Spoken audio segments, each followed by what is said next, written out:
I've just been out here this morning picking some mulberries. It's kind of sad because our tree this year actually flowered very early, and then we got this late freeze and a lot of the flowers died, and we have only gotten about half, not even, like a quarter of the mulberries that we got last year, but the bees like them. Oh my goodness. So look at how big this tree has gotten. It's just massive. If you guys didn't know this, I've shared it on a lot of other videos, but this tree is solely watered by our washing machine. So it's really cool that you can reuse water to grow beautiful fruit trees and not have it go to waste. But this morning I actually have to go to the grocery store because I'm out of vegetables.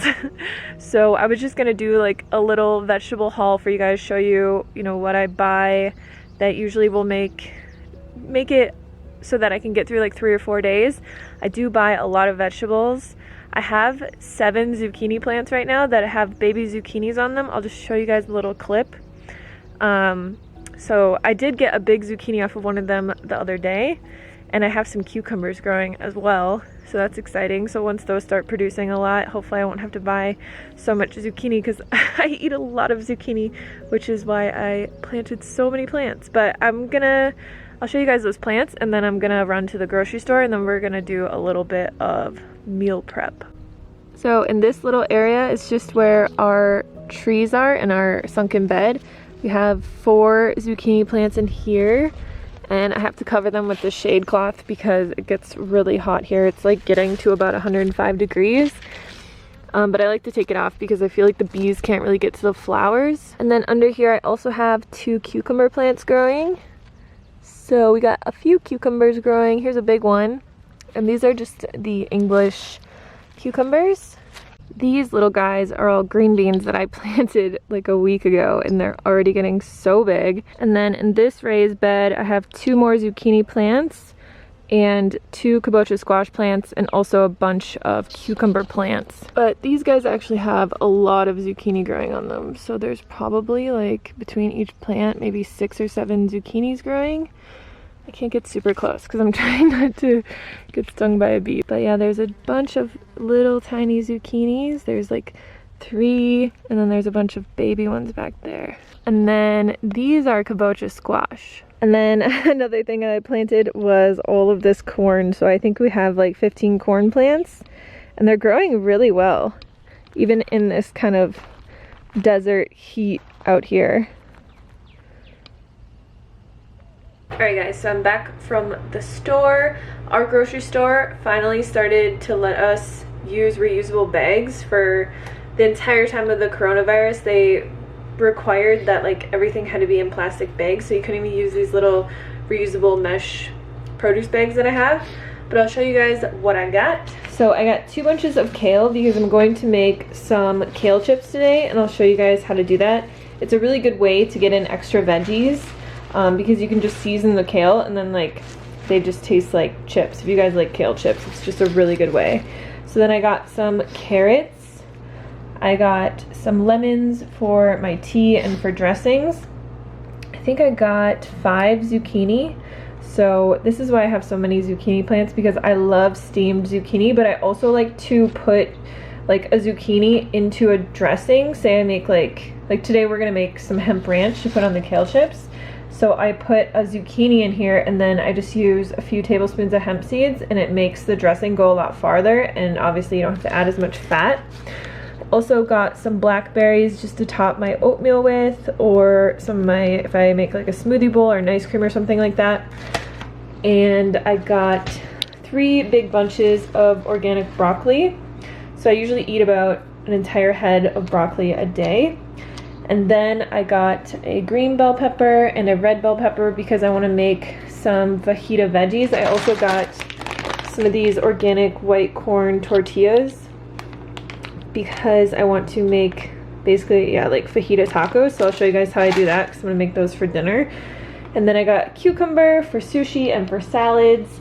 And I was going to buy some bananas, but they didn't have any, so I just put that on my list for next time. But yeah, this is about the amount of produce that I will eat in 3 days. So yeah, it's a lot, but it's just what keeps me full and satisfied, and I like to eat a lot of volume, and I really like to eat a lot of vegetables. So today I thought that it would be fun to kind of show you guys how I prep food for myself for the week. I usually do meal prep for about 3 days, and then I will get sick of those foods and want to eat something different, so then I'll food prep other things. But I usually just cook like a lunch type of meal and then a dinner type of meal, and I'll have some like snacks that I've prepped. So I'll either prep like my mint truffle balls as like desserts, or today we're going to be making kale chips, which a lot of you guys were asking me, you know, for snack ideas. I really don't snack a lot. Like if I have a snack, it will either be these kale chips that I'm going to be showing you, or it will just be fruit. So that is the snacks that I have. I usually just try to eat enough volume at my meals so that I don't have to snack. So today I'm going to be prepping one of my favorite recipes, a potato soup. And then for the dinner meal, I'm going to be doing just like some fajita veggies, because usually I'll just put that with rice and then some like black beans or something like that, and put them in tortillas and eat them. Derek will eat the same food as me, but like if he has the fajita veggies and stuff, he might add like some Beyond Meat or something like that to it. So we do eat the same foods, he'll just add like different things to his. I also always have steamed potatoes and sweet potatoes in my fridge to just grab in case like I don't want to have something that I prepped. If I want to just have, you know, like some roasted potatoes with some veggies, or sweet potatoes, I like to eat them just with maple syrup.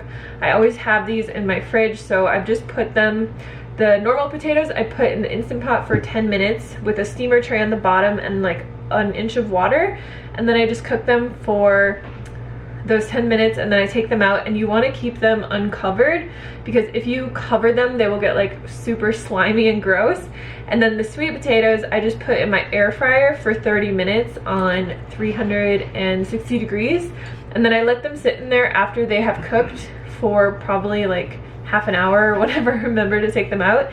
And then I just put them in the fridge, and whenever, you know, I feel like having some sweet potatoes, pretty much the only way that I actually eat sweet potatoes is dipped in a little bit of maple syrup.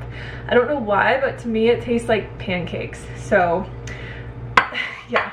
So yeah, that is what we're going to be doing today. I will leave all the recipes and everything down below for you guys.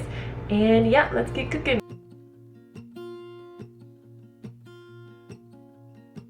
So you're going to need a dehydrator tray for this. You can use an oven, but it works a lot better if you have a dehydrator. And then we're just going to cover the tray with parchment paper. And then we're gonna prep the kale. So you just wanna use a big bowl, because you're gonna be like putting the dressing on and massaging it in. And then we're just gonna take our kale and remove the stems. So you basically just wanna take it and pull down the sides until you get the stem out. And you can always save the stems and juice them. I haven't been juicing a lot lately, so I just compost them, but they're not really good for much other than juicing, because if you put them into a smoothie, I feel like they add way too much fiber. But if you guys have a problem getting a lot of vegetables in, this is a really good snack that I like to have. And usually I'll eat this alongside a smoothie, because I feel like I have smoothies a lot because it's so hot here, but I feel like they're not extremely filling. But if you eat like even half a batch of this, it will make you very full. And then once all the kale is in this bowl, I'm just gonna take my kitchen shears and just lightly chop it up so I don't have any like really huge pieces. So for the dressing, we're going to need 1 zucchini, and you can peel it if you want. I usually don't. We're gonna need some dill, salt, half a lemon, onion powder, garlic powder, and hemp seeds. What I usually do when I make this is I make a double batch of the dressing, and then I keep it in a little jar like this, because it's just like a low-fat ranch dressing that you can put on your salads. I like to put it on my burrito bowls, or like even on tacos or something like that. I will leave the exact ingredients and everything down in the description box for you guys for this dressing. So I'm not gonna actually measure this because I never do. Super simple. We're just gonna add our zucchini into here, and then I usually use about 3 tablespoons of hemp seeds, which just gives it like a creamier consistency, but it also helps the dressing stick to the kale. We're gonna add in our seasonings. So we have garlic powder, onion powder. You want about a teaspoon of each of those, and then I usually use a tablespoon of dill. I'm going to add in about half a teaspoon of salt and just the juice of half a lemon. Also, we didn't add any water to it right now, but once we start blending it, we're gonna add about 1 to 2 tablespoons of water just to get it to blend. You don't wanna add too much water to it or else it's not going to stick to the kale. So just try to add as little water as you need to. I usually add about 2 tablespoons.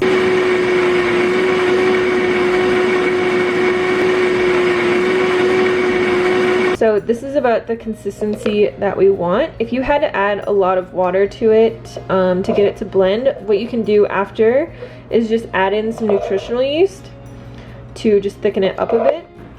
All right, so we're just gonna pour this onto the kale and then massage it in.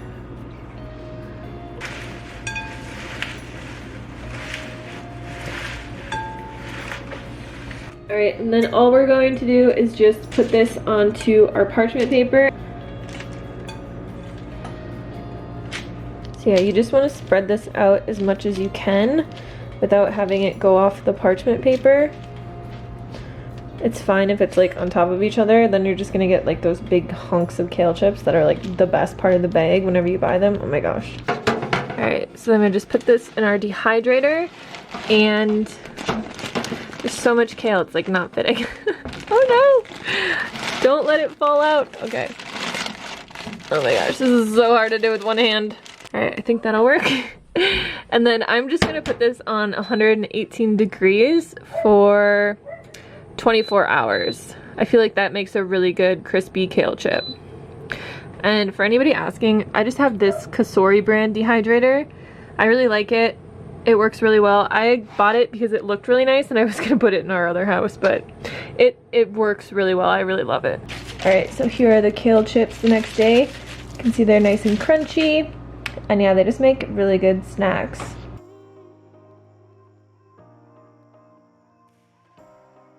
Alright, so this potato soup is something I make every single week. It's like my go-to meal. It's super filling, delicious, everything great. So basically to make this, we're just going to take some onion and garlic, and I put a little bit of soy sauce in a pan and I use that to saute it. And then we're just going to add in some celery and carrots and let that cook down for a little bit until it's just nice and fragrant. Then I have 3 to 4 russet potatoes that I just chopped into little cubes.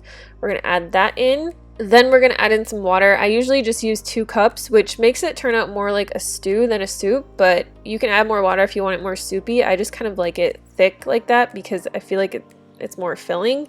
And then all we're going to do is just put this in our Instant Pot for 5 minutes on manual pressure. If you're doing this on the stovetop, just bring it up to a boil, cover it, reduce the heat, and cook it until the potatoes are soft. So the secret ingredient here is you want to add in a bunch of fresh herbs. So I just pick whatever in my garden. I had dill, basil, oregano, I think some thyme in there, and then I just add a little bit of nutritional yeast and black pepper, and this is so good. It's just like so filling, so flavorful, so delicious. There's tons of veggies in it. It's just the greatest meal ever.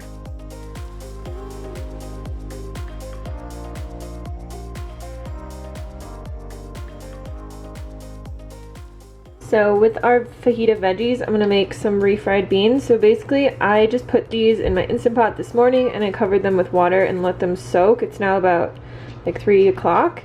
And what I do is I just put a can of these hatch green chilies, and then you want to make sure, no matter how many beans you have after they soaked, you just want to make sure, my cat's meowing, that there's about ½ inch of water on top. And then I actually like to cook these for an hour because I like them to get really soft, like so soft that you barely need to blend them. So I'm gonna put these on for an hour and I'll show you guys what they look like when they're done. Alright, so the beans are done and they look super good. I actually forgot to put my chilies in, so I'm just gonna do that now. And then sometimes I will just add like maybe ½ a teaspoon of salt. And then what I'm gonna do is I'm just gonna take my immersion blender and just blend this up until it's nice and smooth. I like to keep a little bit of chunks in there, but till it's pretty smooth.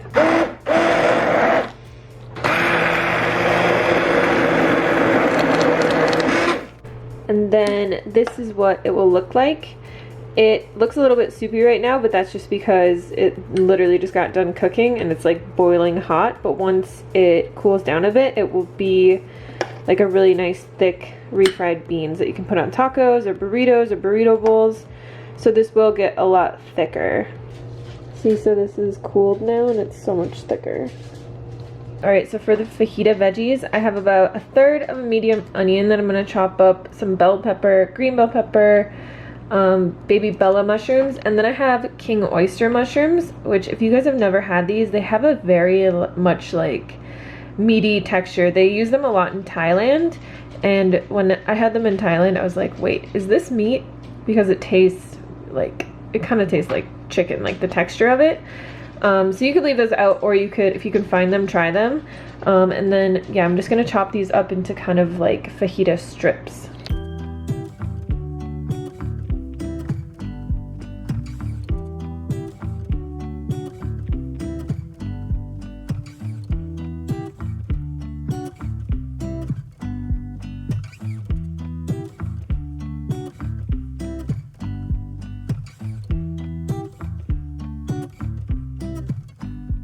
Now that I have all these veggies chopped up, what I'm going to do is just put this into a big pan and add a little bit of coconut aminos to just help it saute.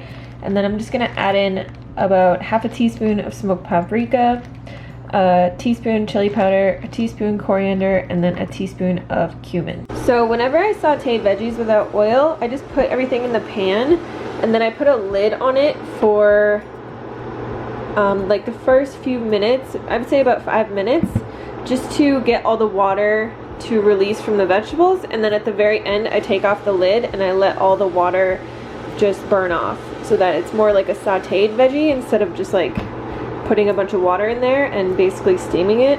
So as you can see, the veggies are cooking just fine from the water that's in them.